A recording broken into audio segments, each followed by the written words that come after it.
Hola museonautas, ¿listos para el siguiente recorrido? Hoy vamos a visitar el Museo de la Inquisición. Muchas veces lo confunden con el Museo de la Tortura, pero son dos museos completamente diferentes. Este muestra varios elementos y figuras de cera que explican el proceso de la Inquisición, y el Museo de la Tortura muestra los instrumentos que se utilizaban para torturar a las personas. Tristemente, el Museo de la Tortura ya no existe, apenas fue cerrado en noviembre del 2022. Pero no fue cerrado permanentemente. Platiqué con uno de los encargados y me dijo que fue cerrado mientras se encontraba en una nueva ubicación. Pero bueno, mientras vamos a visitar este museo, el de la Inquisición. Ahora bien, solamente les voy a mostrar algunas fotografías que encontré en internet, ya que no está permitido ni tomar fotografías ni grabar video. Entonces las que estoy usando son las que encontré en internet. De hecho, van a ver cómo la calidad de las fotos es diferente entre sí. Eso es una prueba de que fue tomada con diferentes celulares. ¿Este museo en qué consiste? Básicamente nos da un recorrido a través de diversos elementos. Algunos de ellos son algunos instrumentos de tortura que se utilizaron, otros son figuras de cera que representan algunas de las escenas de la Inquisición, otros más son documentos que representan los escritos de la época y así sucesivamente. Cada una de estas figuras tiene una infografía y un número en la parte superior. ¿Esto para qué? Porque a la entrada del museo te dan una audioguía, te dan un pequeño dispositivo que tiene un número determinado de audios y cada uno de esos audios da la explicación de cada una de esas figuras. Por ejemplo, la figura que dice 27 le corresponde el audio 27. Sin embargo, van en secuencia, es decir, el audio 1 con la figura 1, el audio 2 con la figura 2, el audio 3 con la figura 3 y así sucesivamente. Entonces, mientras nosotros estamos escuchando cada uno de los audios, al principio nos indica el número. Nosotros tenemos que buscar la figura correspondiente y ya nos paramos ahí y empezamos a escuchar el audio mientras observamos la figura. Incluso al final de cada pista nos dicen avanza al siguiente número. Nos dicen obviamente pues el número al que hay que avanzar. Entonces ya avanzamos a la figura y ya escuchamos el audio correspondiente. Ahora bien, los audios se van reproduciendo automáticamente, es decir, se reprodujo el 1 y enseguida se reproduce el 2 y enseguida el 3 y así sucesivamente. La desventaja de esto es que hay elementos que tienen infografías bastante interesantes. Sin embargo, por estar poniéndole atención al audio, no podemos detenernos a leerlas. Y si nos detenemos a leerlas, vamos a perder las secuencias de los audios, porque estos van a seguir avanzando, no los podemos pausar. Esto es por lo que no me gustó mucho que no se pudieran tomar fotografías, porque ni siquiera podemos tomarle a esas infografías y entonces al final de cuentas nada más están ahí y nadie puede leerlas ni saber qué es lo que dicen, ya que no podemos fotografiarlas para leerlas después, ni tampoco podemos leerlas porque si no, no vamos a entender lo que dice la audioguía y también vamos a perder la secuencia. Ahora bien, ya saben, al final del video les digo la ubicación de donde se encuentra el museo. Sin embargo, si ustedes consultan información de internet, algunas de las fotos que aparecen son de otro sitio. Parece que es un patio grande con columnas y con muros amarillos. Y ustedes se preguntarán, ¿qué edificio es este? ¿Por qué me aparece este edificio si yo estoy buscando el Museo de la Inquisición? La respuesta es, el edificio que a veces aparece en el Museo de la Inquisición es el antiguo Palacio de Medicina. Y aparece relacionado con este museo porque antes este museo se encontraba en el interior de ese palacio. Sin embargo, lo movieron de ubicación y hoy en día se encuentra en la calle Tacuba. Y bueno, el edificio del Palacio de la Medicina alberga hoy el Museo de Medicina Mexicana, perteneciente a la UNAM.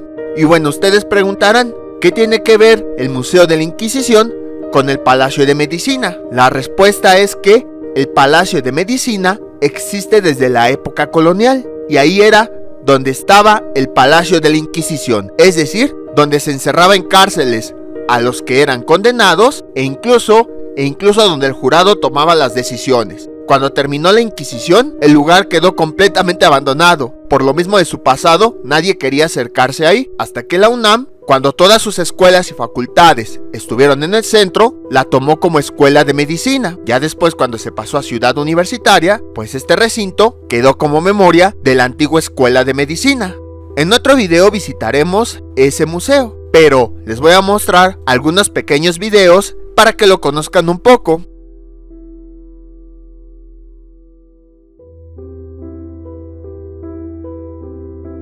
Y bueno, por si no alcanzan a ver bien cómo es este museo, en realidad es bastante pequeño. Es un pasillo que tiene poca iluminación y el piso tiene una tonalidad roja.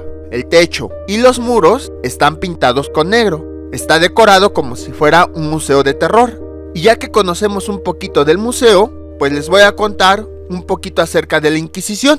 En algunos libros lo describen como Santa Inquisición, pero yo no la llamo así, porque a final de cuentas de santa no tenía nada. Al final les voy a dar un poquito mi opinión acerca de ese tema.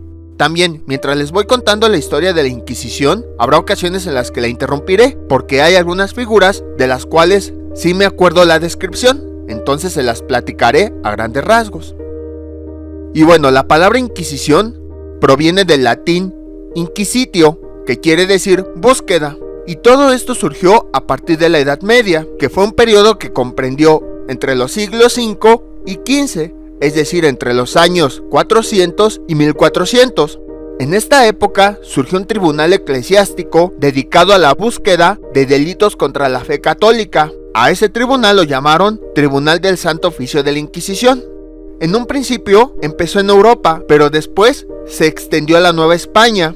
Pero bueno, empezamos con la Inquisición medieval. Como habíamos comentado, surgió en la Edad Media para hacer frente al brote de herejías que comenzaron a desarrollarse en la Europa occidental del siglo XII, alrededor del año 1100. Ya después nos vamos a dar cuenta que en realidad fue un engaño para controlar a la gente.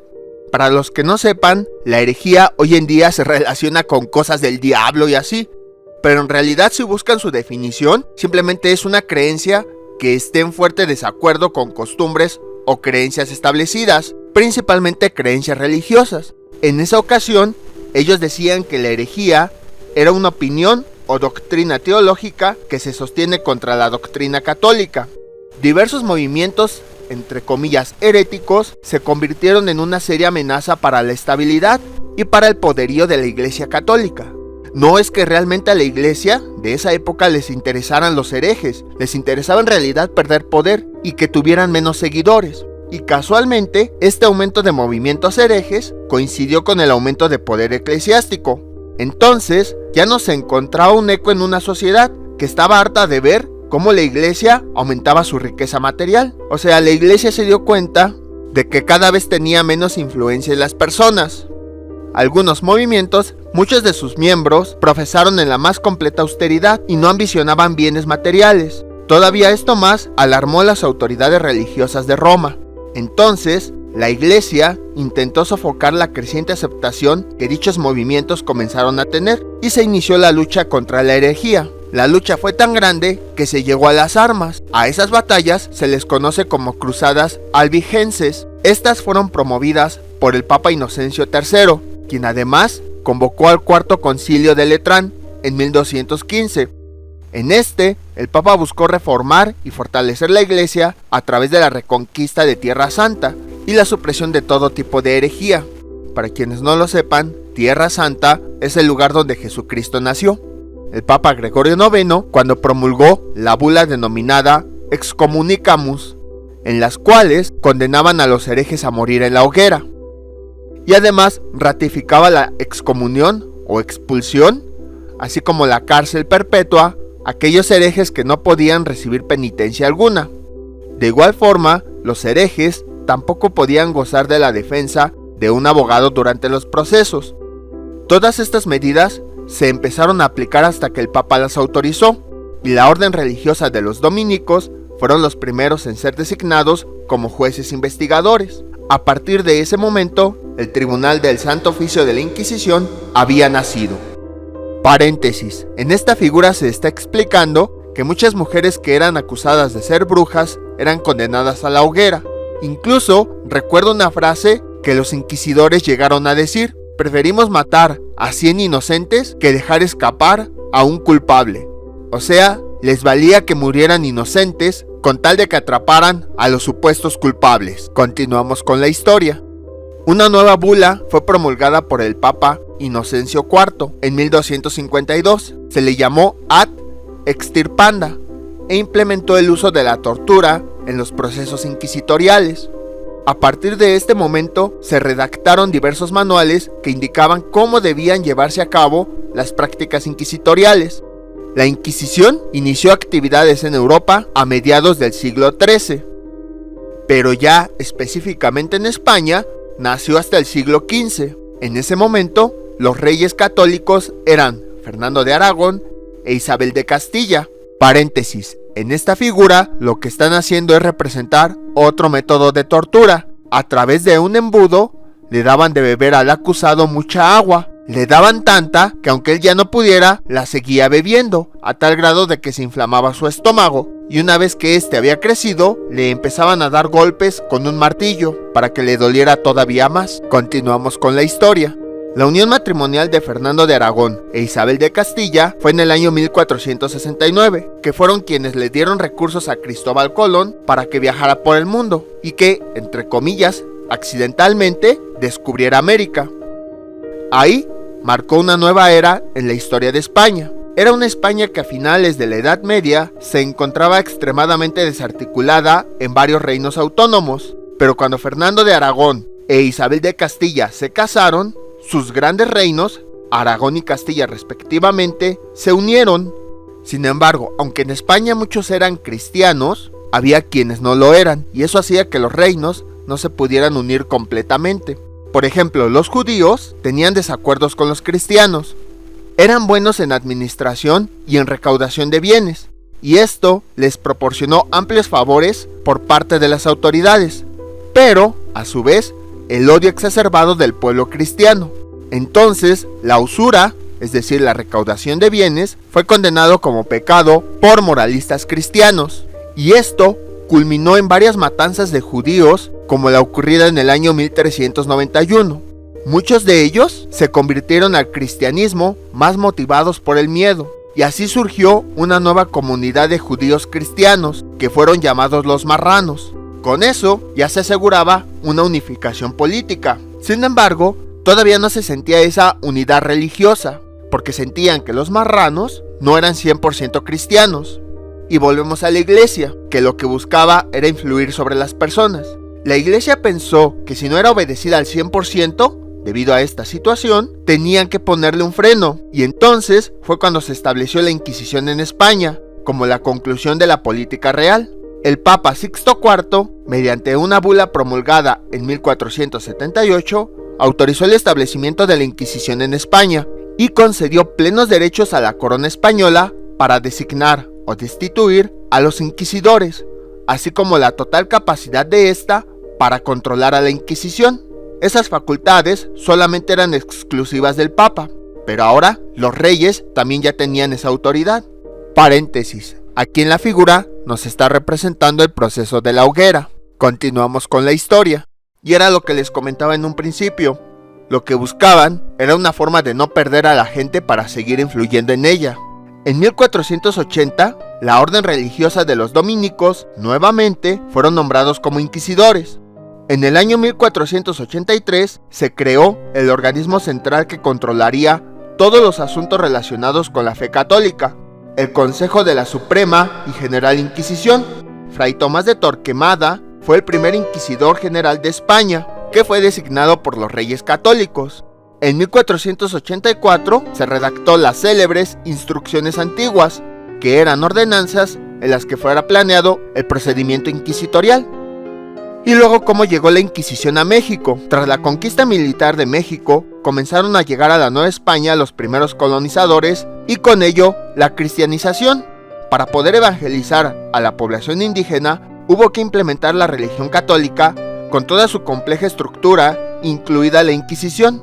Se tienen registros de que el primer juicio fue llevado a cabo en 1522. Esto fue en contra de un indígena llamado Marcos y fue procesado por el delito de concubinato. Paréntesis, esta imagen no creo que necesite explicación. A la persona se le colocaba una vela en la boca, se prendía y la cera que se le iba derritiendo le iba cayendo en la cara. Continuamos con la historia.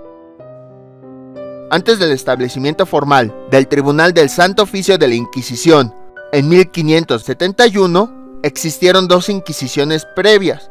La primera de ellas fue la Inquisición monástica, de 1522 a 1533, y después la Inquisición episcopal, de 1535 a 1571. La Inquisición monástica fue llevada a cabo por frailes pertenecientes a las órdenes, como franciscanos y dominicos, que arribaron a territorio americano junto con los primeros conquistadores.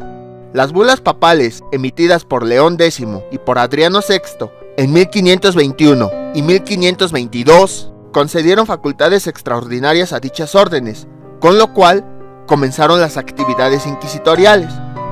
Los franciscanos fue la primera en ejercer este tipo de funciones, siendo Fray Martín de Valencia el primer comisario inquisitorial en 1524. El periodo franciscano culminó en 1526 con la llegada del dominico Tomás de Ortiz. Inmediatamente este nombró como nuevo comisario a Fray Domingo de Betanzos. Después, la Orden de Santo Domingo fue designada a cargo de la Santa Inquisición, quienes llegaron en 1526 y construyeron un monasterio en la actual Plaza de Santo Domingo. De hecho, este video que estamos viendo es precisamente de la Plaza de Santo Domingo.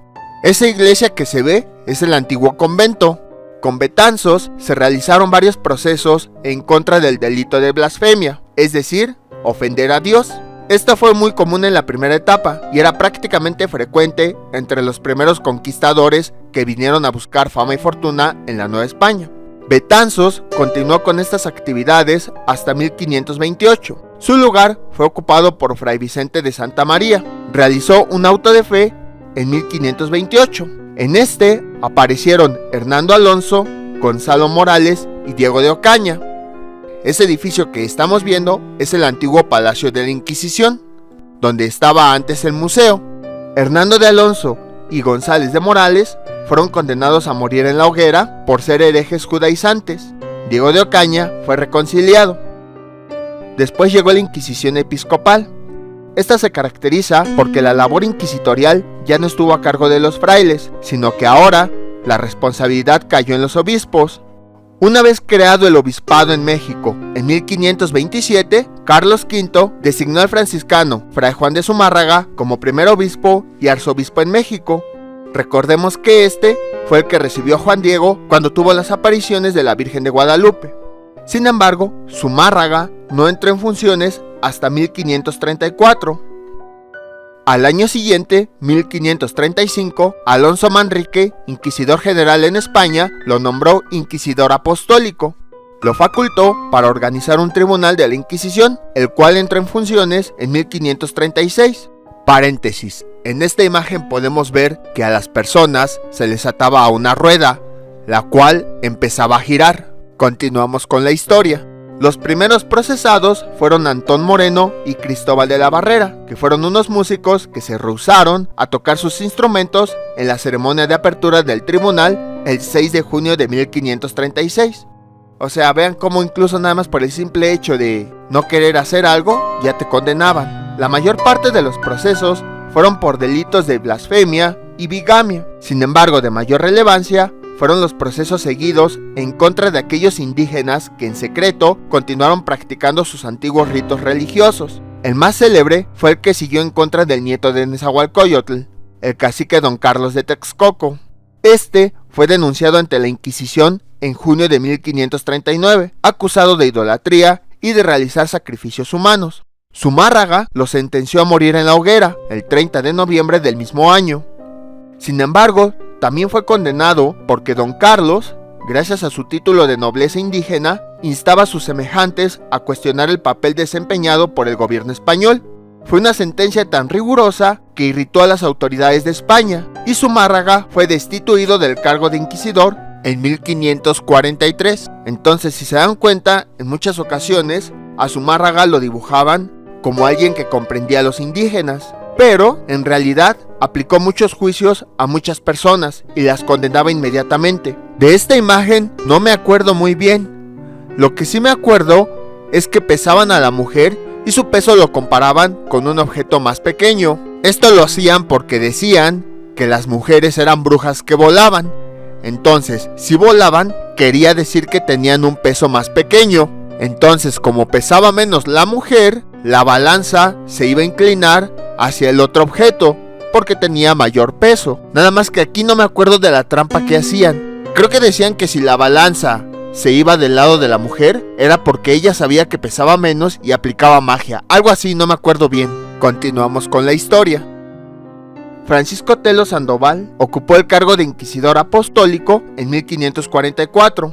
Duró hasta 1547. Notó la necesidad de que existiera un tribunal de la Inquisición muy semejante al que operaba en España.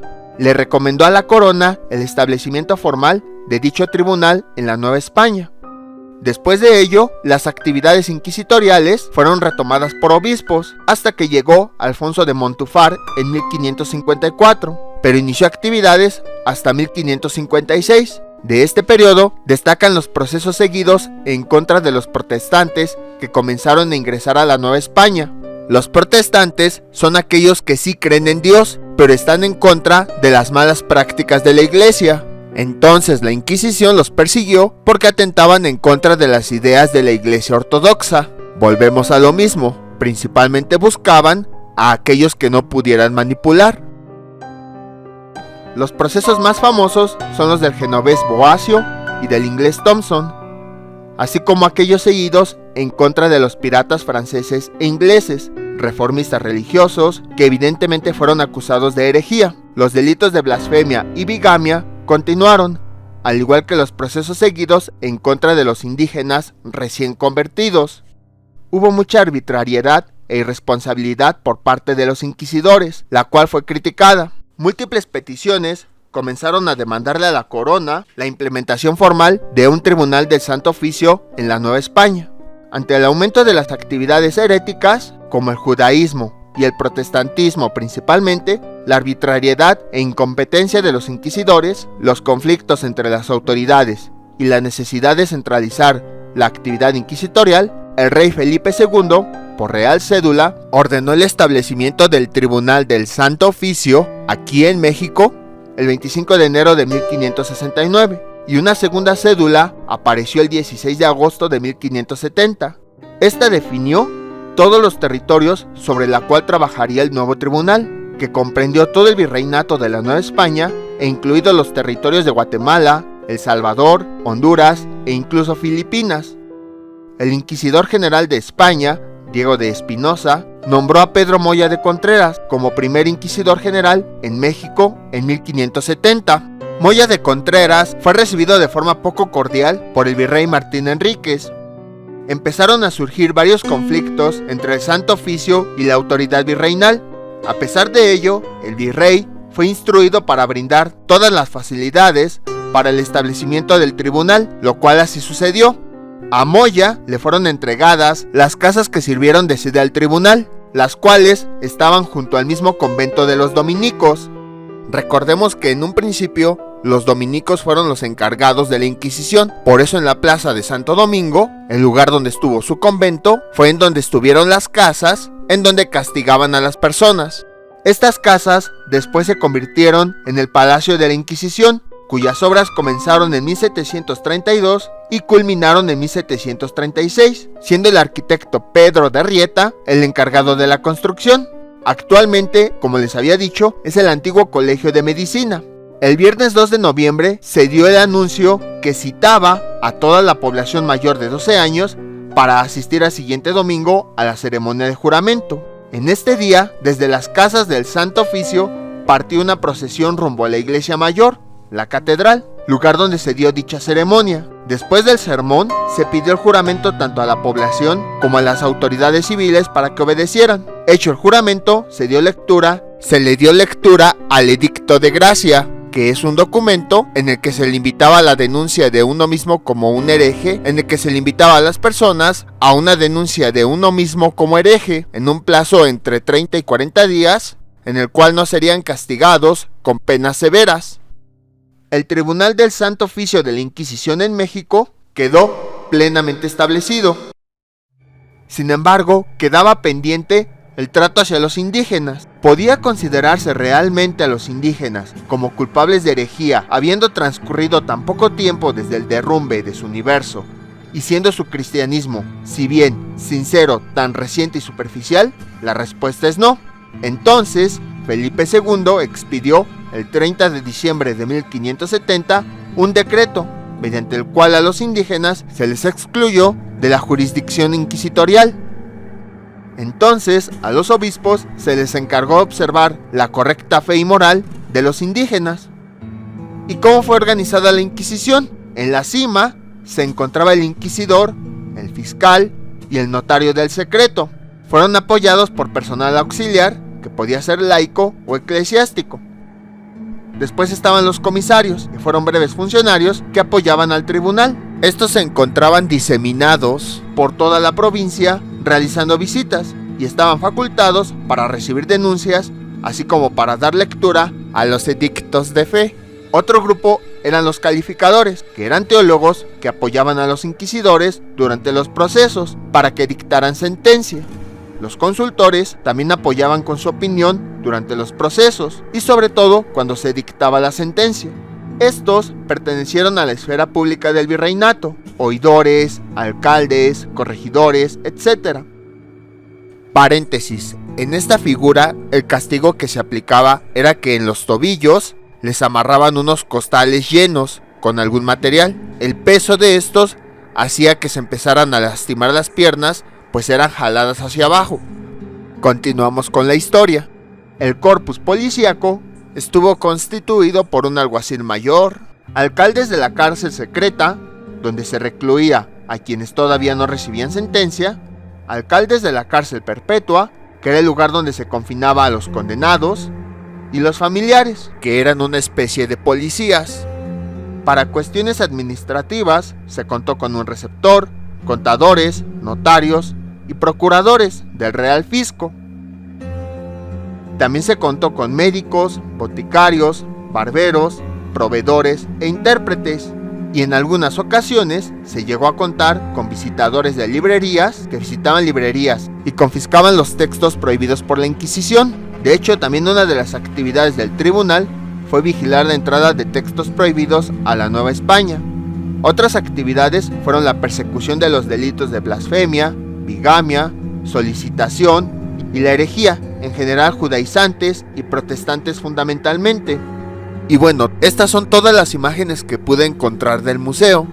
Ahora les voy a enseñar otros sitios que estuvieron relacionados con la Inquisición, como el convento de Santo Domingo y el antiguo Palacio de Medicina, que ya los mencionamos anteriormente, y quizá también les enseñe un poquito la Alameda Central. Y es que les quiero mostrar los lugares para que no se vayan con la sensación de que solamente vieron un video de fotos, sino para que también sea un video de recorridos en donde puedan conocer nuevos sitios. Y es que ese es el objetivo de estos videos, en donde realizo los recorridos, que conozcan nuevos lugares. Y pues en un video de solo fotos no se tiene esa sensación de que están conociendo un nuevo lugar. Vamos a empezar con el convento de Santo Domingo.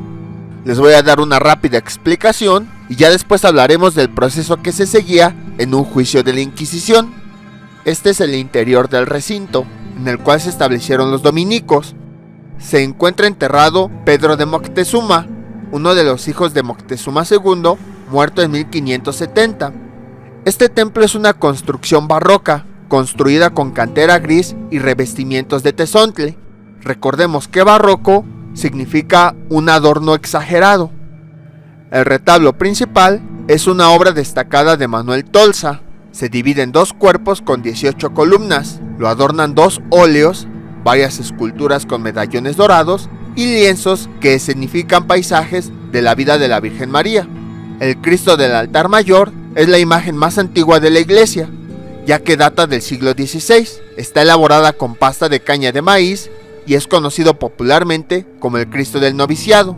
Según la leyenda, fue donada por un par de ángeles. Otras veneraciones importantes son las de la Virgen del Rosario y de San Martín de Porres. El Señor del Rebozo es una rara advocación y es muy venerada en esta iglesia. Los fieles le ofrecen un rebozo cuando les ha cumplido su petición.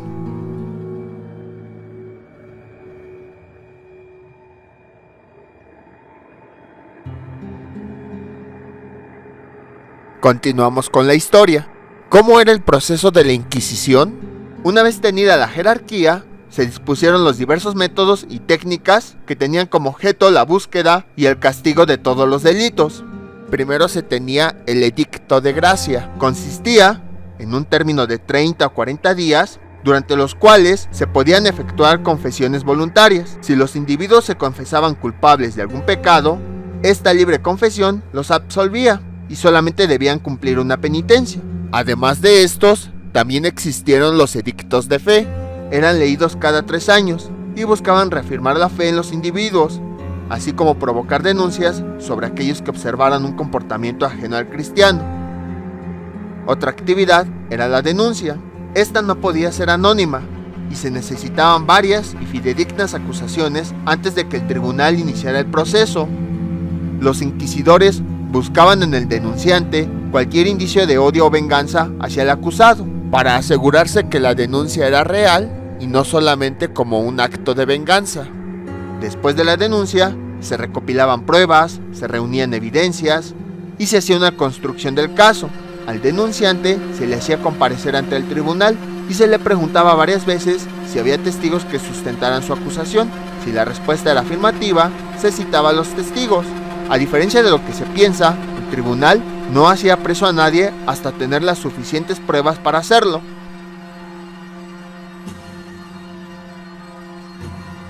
Otro proceso era la detención. El fiscal, una vez que la denuncia fue procesada, solicitaba la detención del acusado y se le embargaban o confiscaban todos sus bienes para que con estos el detenido sufragara los gastos del proceso. O sea, todavía tenía que pagar su proceso. Otra actividad eran las audiencias, las cuales tenían lugar 8 días después de la detención. Se le interrogaba sobre su vida doméstica, laboral, y se le invitaba a contestar siempre con la verdad, diciendo que si no lo hacía iba a ser torturado. Se le preguntaba sobre su genealogía para saber si descendía de cristianos viejos o si había estado en algún país no católico. También era sometido a un examen doctrinal, donde se le hacían recitar algunas de las principales oraciones católicas, como el Padre Nuestro o el Ave María. Si el acusado lo desconocía, aumentaba la sospecha de culpabilidad. También se le hacían preguntas tales como si tenía alguna idea de por qué había sido llevado al tribunal, o sobre si alguien, motivado por odio o envidia, lo hubiera denunciado. Todo este proceso se llevaba a cabo con el más absoluto secreto. Al acusado se le suplicaba que por amor a Dios buscara en su conciencia y manifestara ante los inquisidores si era culpable de lo que lo acusaban, o si podía incluir algo extra a la confesión. Otro proceso era la defensa. Contrario a la Inquisición medieval, la española y novohispana sí permitía la defensa del acusado. Si poseía bienes, con ellos cubría los gastos de un abogado defensor. Si no, el tribunal le asignaba uno y además costeaba los gastos de la defensa. Todo proceso se enfrentaba a un fuerte obstáculo, el secreto. Cuando al detenido se le leía los cargos que le imputaron, nunca se le informaba quiénes eran sus acusadores. Se omitía todo indicio con los que se pudieran identificar. La evidencia era suficiente para condenar o exonerar al inculpado. En algunos casos, aunque la acusación era fidedigna, las pruebas eran insuficientes para declararlo culpable. Ante esto, se podían emplear dos métodos. Por un lado, el uso de embusteros, que eran individuos que eran encerrados junto con el acusado, los cuales buscaban ganarse su confianza y de esa manera obtener de él la confesión. El otro método era la tortura.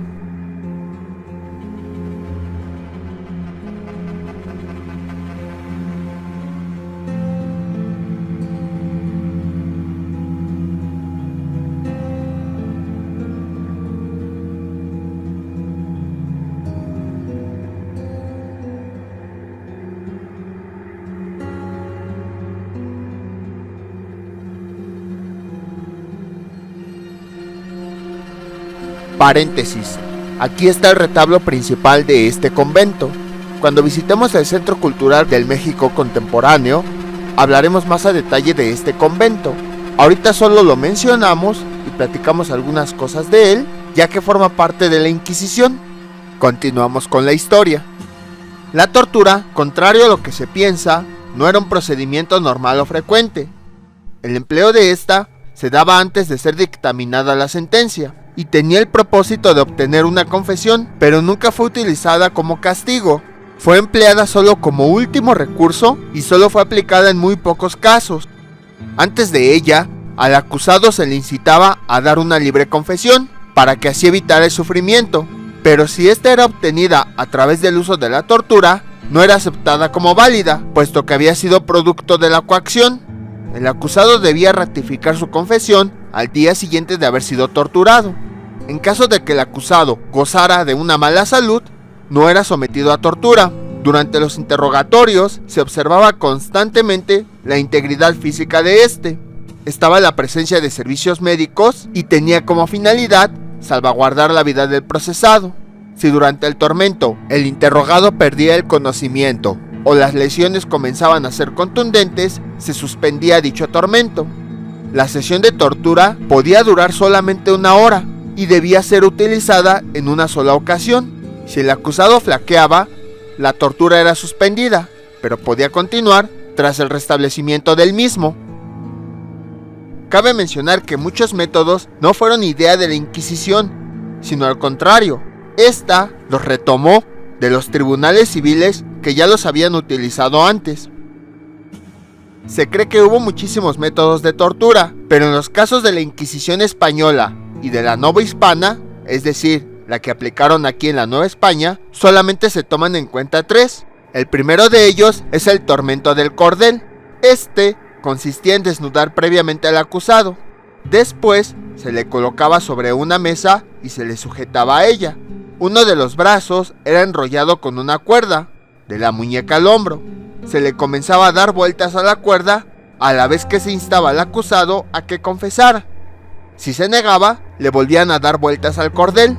Si el acusado no cooperaba, se procedía a otro método, el potro. Este estaba constituido por una larga mesa, en la cual se tendía el acusado.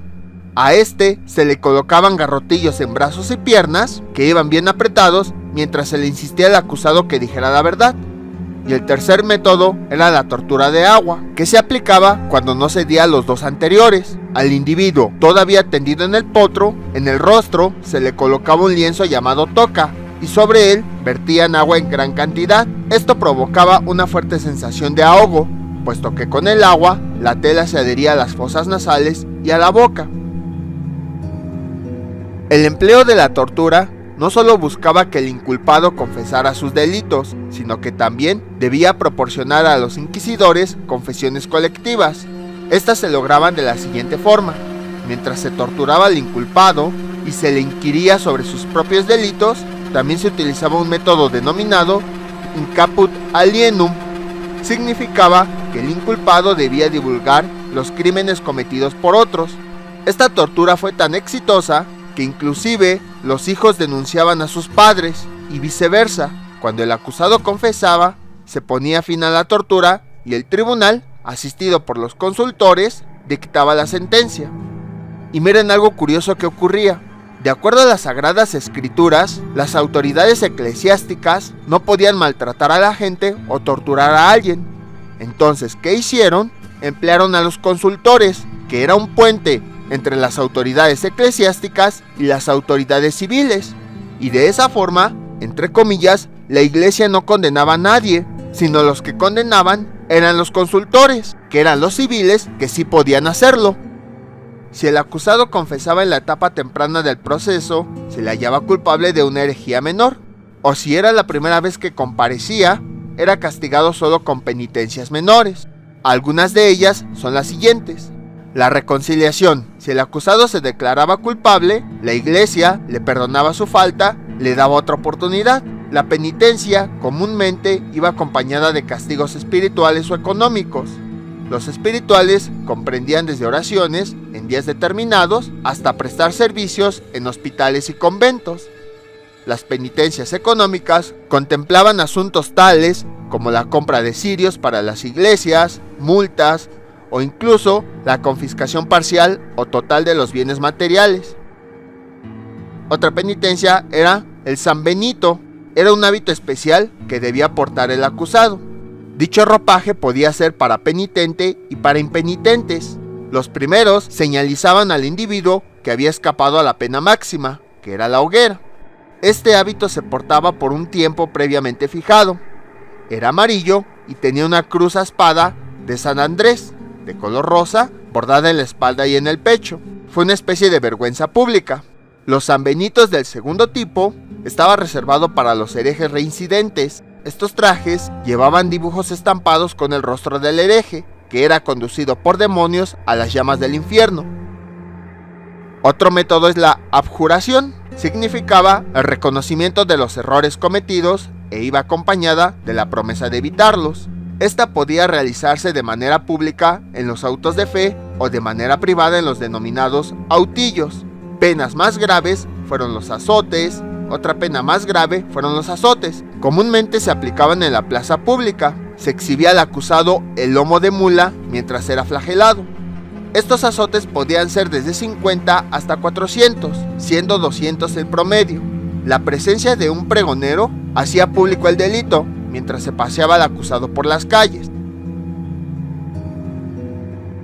Paréntesis. Este es el Palacio de la Santa Inquisición, que hoy en día es el antiguo Colegio de Medicina. Más adelante visitaremos este museo y lo veremos a detalle. Ahorita solo les voy a dar una pequeña muestra de él. En este sitio, en las oficinas llamadas El Secreto, fueron interrogados, torturados y sentenciados centenares de reos por causas políticas y religiosas.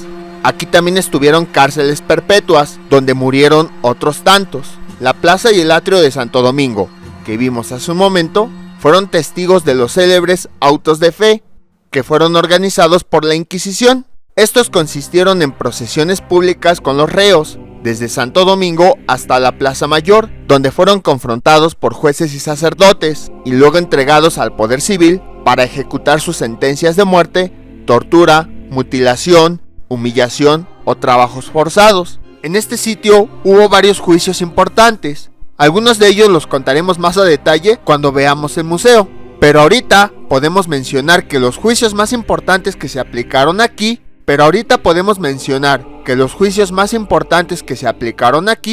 fueron el de Fray Servando Teresa de Mier, ya que él declaraba que el culto a la Virgen de Guadalupe era muy parecido al culto de la diosa Tonantzin, por lo que el culto guadalupano era prehispánico y era muy parecido al cristianismo. Por lo tanto, no había motivos para agradecer a España que vinieron, puesto que los mexicas, sin darse cuenta, ya eran cristianos desde 1519. Debido a estas ideas, fue condenado y encerrado en el Palacio de la Inquisición. También aquí fue condenado Miguel Hidalgo y Costilla a muerte y fue excomulgado para poder ejecutarlo en 1811. Y además aquí Morelos realizó un auto de fe. Aquí hay una ventana en la cual podemos observar algunas ruinas del original Palacio de la Inquisición, sin modificaciones. De hecho, esta es la primera ventana arqueológica que vamos a encontrar. Muchos recintos que están en el centro histórico de la Ciudad de México tienen ventanas en las cuales se pueden observar restos arqueológicos de construcciones de hace cientos de años.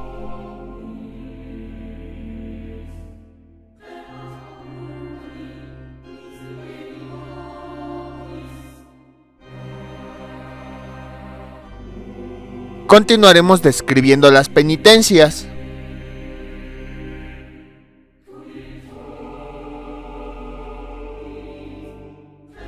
Otro método era cárcel perpetua. Aunque fue una pena grave, curiosamente no fue frecuente, y cuando era, no era mayor a 2 años. Otro era las galeras y el destierro. La primera significaba trabajo forzado en una embarcación de la Armada Española, y la segunda implicaba la expulsión del acusado de todo el territorio español, ya fuera en la península española en Europa, la Nueva España o las Filipinas. Otro método era relajación al brazo secular. Fue el castigo más grave. Estaba destinado a los herejes recalcitrantes o reincidentes. Se entregaba o relajaba al acusado a la autoridad civil para que éste ejecutara la sentencia. Lo anterior se llevaba a cabo en el auto de fe. Este espectáculo público tenía la finalidad de aleccionar y aterrorizar al pueblo. Aún en pleno auto de fe, se buscaba salvar el alma del acusado a toda costa. Se le instaba a que se arrepintiera de su herejía y muriera en fe de Dios. Si esto sucedía, y el sentenciado besaba el crucifijo, el inquisidor salvaba su alma y se le daba la oportunidad de morir previamente asfixiado por el garrote. Después, su cuerpo era entregado a las llamas.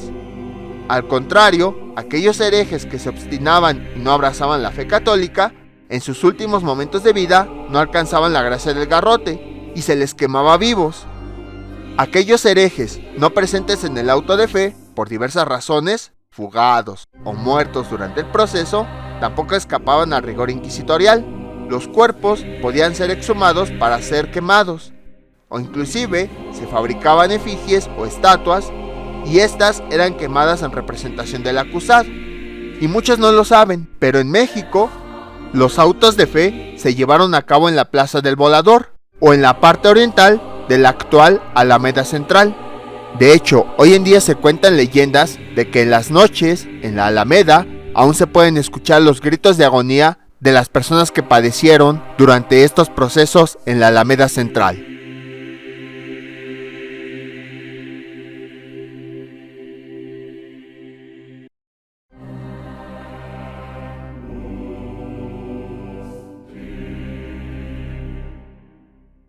En un periodo que va de 1571 a 1700, de un 100% de penas impuestas, solo el 1% corresponde a la relajación.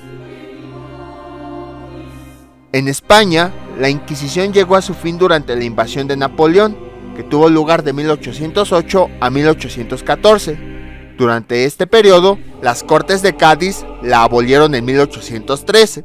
Al final de cuentas, tocó fondo por sí misma, ya que con el paso de los tiempos se volvió obsoleta y contraria a los aires ilustrados que soplaban en Europa. El Tribunal del Santo Oficio de la Inquisición dejó de existir oficialmente en España en el año 1834. Al menos aquí en México, la Inquisición se disolvió en 1821. Y con esto hemos concluido el recorrido del museo. Como les había comentado en un principio, debido a que no se puede grabar ni tomar fotografías, les mostré únicamente imágenes que encontré en internet.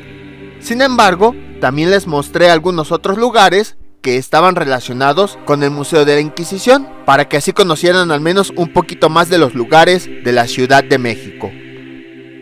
Al final dejé mi opinión personal. No es nada malo, pero hay personas que a veces como que se molestan un poquito. Como les había dicho, yo no le llamo Santa Inquisición, porque de santa no tenía nada. Como hemos visto, no buscaba en realidad castigar a los que hacían cosas malas, solamente buscaba su beneficio propio. Sin embargo, hay muchas personas que relacionan a la religión con la iglesia y dicen, yo no creo en la religión porque mataron a millones de personas en la Inquisición. O sea, se respetan las creencias de cada quien. Si una persona cree, adelante. Si una persona no cree, adelante. Pero desde mi punto de vista, la religión como tal no fue la que puso la Inquisición, sino que, como hemos visto, fue la iglesia, que está conformado por un sistema de personas. Yo lo veo así. La religión habla de un Dios que estableció algunos principios, como por ejemplo, honrarás a tu padre y a tu madre, amarás a tu prójimo, no juzgarás a nadie, quien sea libre de pecado, que lance la primera piedra. Esto se refiere a que no debemos juzgar a las personas, puesto que nosotros también hemos cometido cosas y seríamos muy hipócritas si juzgamos a otros y actuamos como si nosotros no hubiéramos hecho nada malo. La religión establece algunas cosas para que las personas puedan vivir bien, que son cosas diferentes a lo que se aplicó en la Inquisición, en donde juzgaban, lastimaban y mataban a personas. Entonces, dentro de la religión como tal, nunca se estableció la Inquisición. Fue la iglesia, que estaba al mando de un conjunto de personas, quienes empezaron a establecer las leyes de la Inquisición. E incluso vimos cómo se lavaban las manos. Usaron a personas intermedias porque decían, nosotros no podemos castigar a nadie. Entonces usaban a personas intermedias para que ellos sí los castigaran. Una forma hipócrita de disfrazarlo. Entonces, a lo que quiero llegar es que religión e iglesia no es lo mismo. La religión pues busca la espiritualidad a través de un Dios o de un ser supremo. Y la iglesia, de forma genérica, no estoy hablando de una específica, es un conjunto de personas que usa la religión para tomar beneficio propio. Es así como yo lo veo. Y bueno, esa es mi opinión. Les digo, no pues traté de ser lo más neutral, tampoco para no juzgar a nadie, tampoco para no criticar a nadie.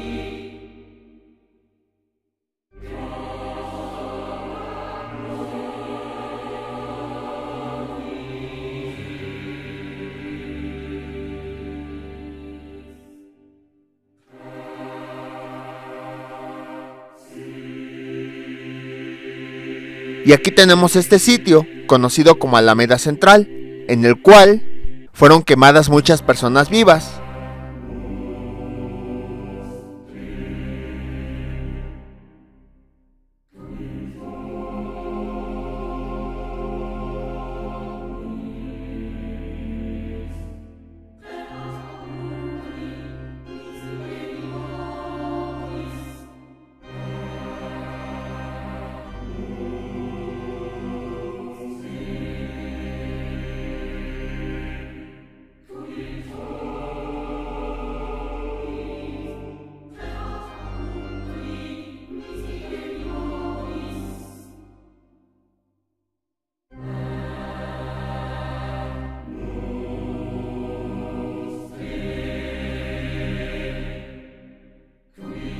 Y bueno, esto sería todo por el día de hoy. Los horarios del museo son de 10 a 18 horas de lunes a domingo.